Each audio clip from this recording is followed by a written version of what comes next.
He found a strange wishing machine at the amusement park. It wasn't plugged in, yet it still worked, and for just 25 cents, it claimed it could grant any wish. He kept thinking about how he could have ridden the roller coaster with the girl he liked, but the staff stopped him at the gate because he wasn't tall enough. So Josh dropped a coin into the machine and made his wish. I wish I were big.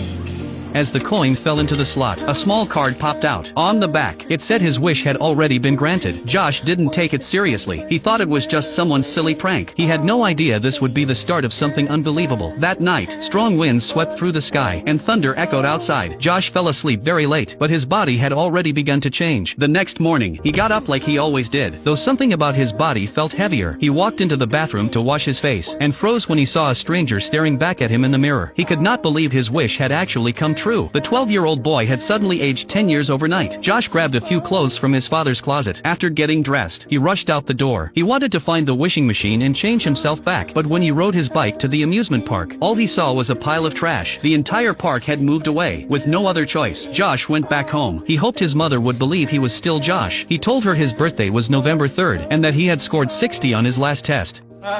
I made this for you.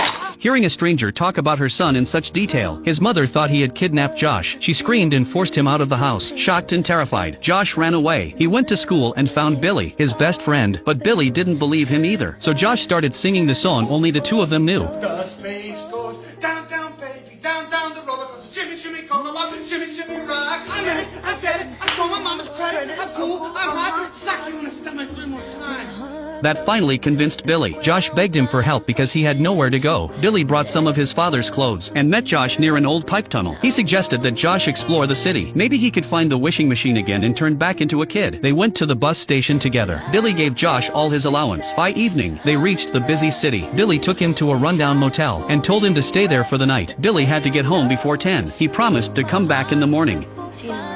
After Billy left, Josh locked the door as tightly as he could. It was his first night away from home. The arguing next door frightened him. Everything around him felt unfamiliar. Inside, he was still a 12-year-old kid. Josh covered his ears with a pillow, curled up on the bed, and cried for his mom. The next morning, Billy skipped school to find him. They searched everywhere for the wishing machine, but found nothing. Someone told them to contact the Consumer Affairs Office. They might know who owned the amusement park. The staff asked them to fill out a form. They would get a response in 6 weeks. Josh felt hopeless. He didn't know how to get through such a long wait. Billy started looking for jobs in the newspaper for him. If he was stuck as an adult, he might as well experience adult life. They decided to apply at a toy company. Josh wrote on his resume that he had graduated from the University of Washington and had 4 years of experience in the toy industry. The interviewer said his sister had graduated from the same school. He liked Josh right away and hired him on the spot. Josh was given an office job. He entered customer information into the computer. On his first day, he was full of energy.